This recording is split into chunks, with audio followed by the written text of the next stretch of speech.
Donnie and Dolly, the team is supported by ableauctions.ca. Closing your business? We can help.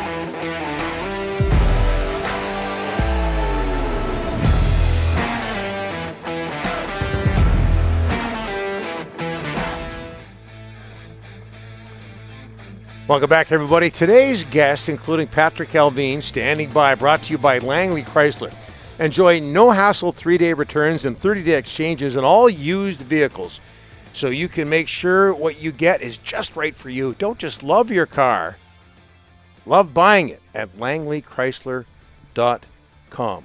Canucks defeat the Sharks 5-4 in overtime last night in San Jose. Full capacity allowed tomorrow at Rogers Arena against the Ducks. And with that, we bring in the new general manager, the 12th general manager in club history, Patrik Allvin.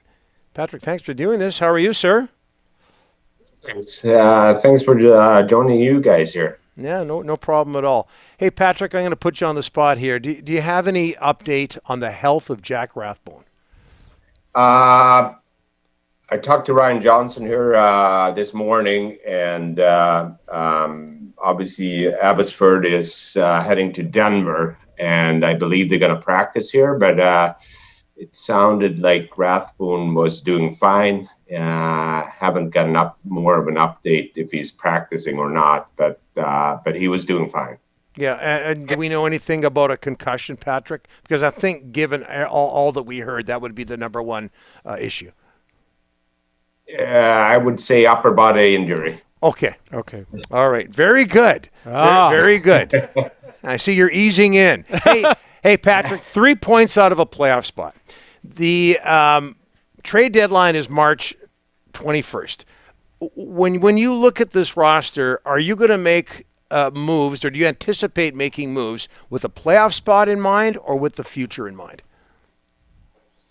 Well, I think for us, it's still taking our time here to evaluate the roster and see what we have. And, I credit to the players. I think they, have played really, really well the second half here and put themselves in a position to be in the playoffs. So I think it's important for us to make the right moves. I don't think we want to force anything. I think whatever we do, we want to make it right, short term and long term. Patrik, I want to ask you about Brock Boeser. First of all, your thoughts on the player. And second of all, his contract's up this year. It's got to be qualified at 7.5. How are you going to tackle that? First, your thoughts on the player and then his contract. Well, obviously, Brock Boeser is a really, really good hockey player.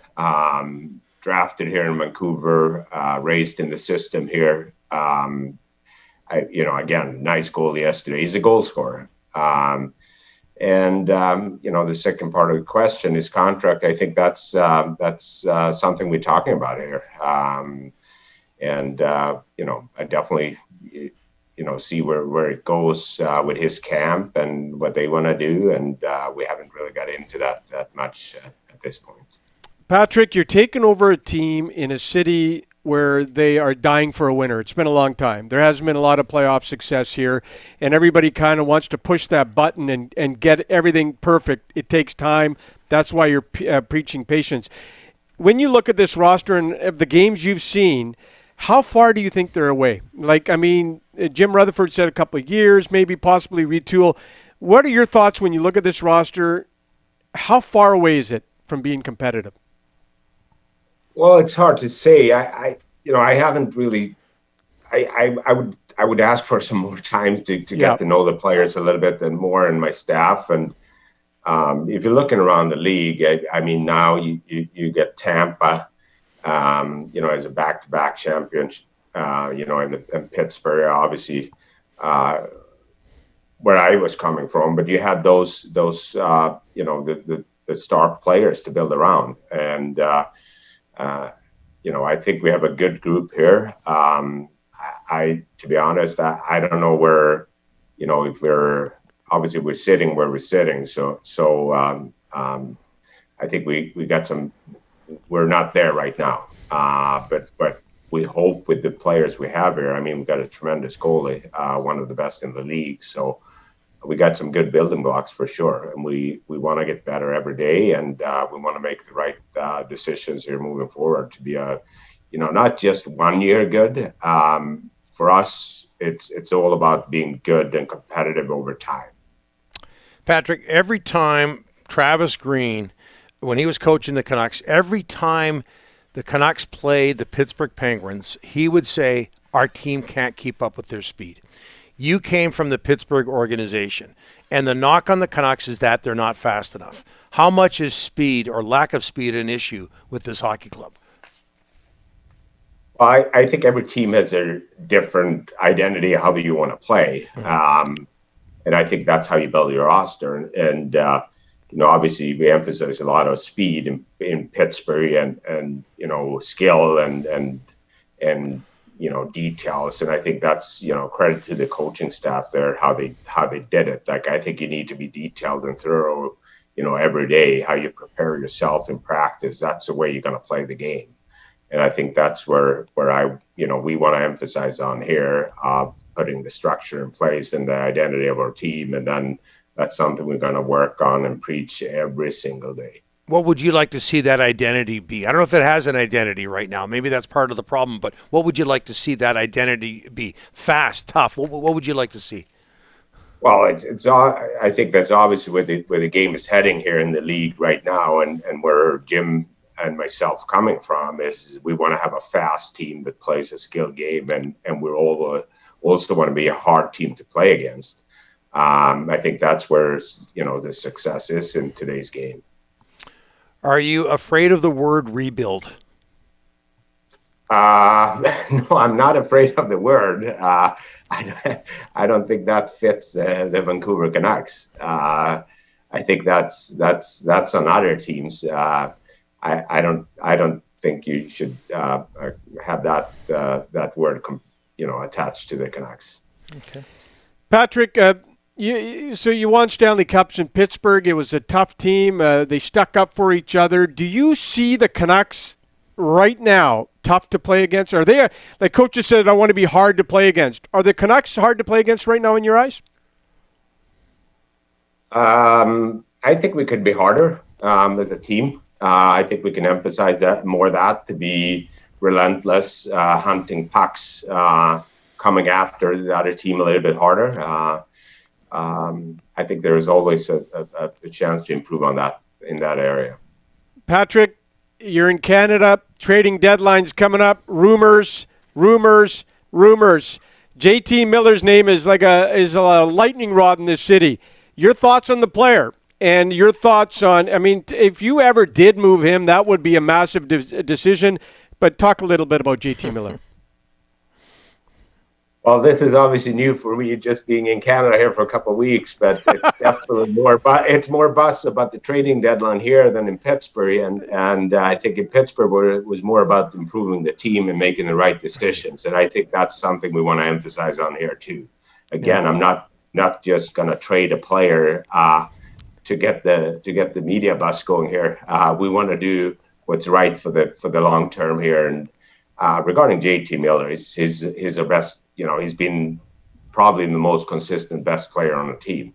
Get the game-winning goal last night. He plays the right way, and he's a really good hockey player. You worked with Brian Burke in Pittsburgh. What did he tell you? He was in Vancouver for 2 different stints. What did he tell you about Vancouver, Patrik?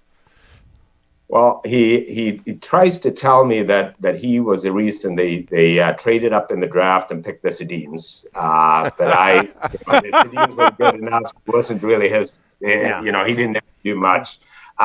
He loved the city. Obviously, he had a great time here working with Pat Quinn. He told me, how good of a fan base and. He said the media people are really great too.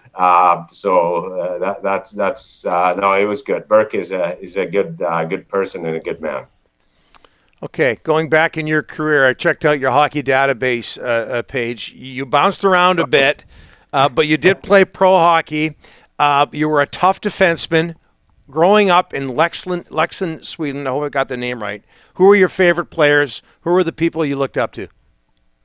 Well, when I grew up there. Obviously, you had Alf and Kjell Samuelsson, the two big defensemen there that won a Stanley Cup for Pittsburgh. Yes.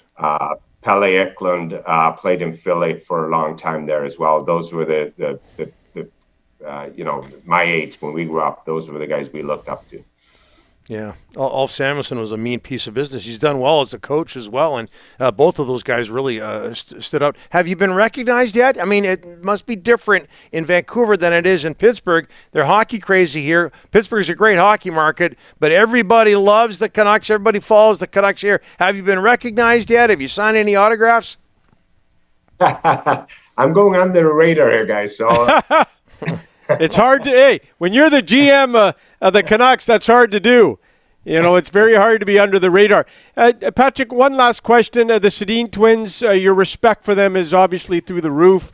Talk a little bit about them as they get into management, how they are important to you as well. Well, obviously, I had a lot of respect for them as a players, what they did for this franchise and how they conducted themselves every day. I think they were great role models for young players growing up here in Vancouver, but also for the people in Sweden, just true professionals.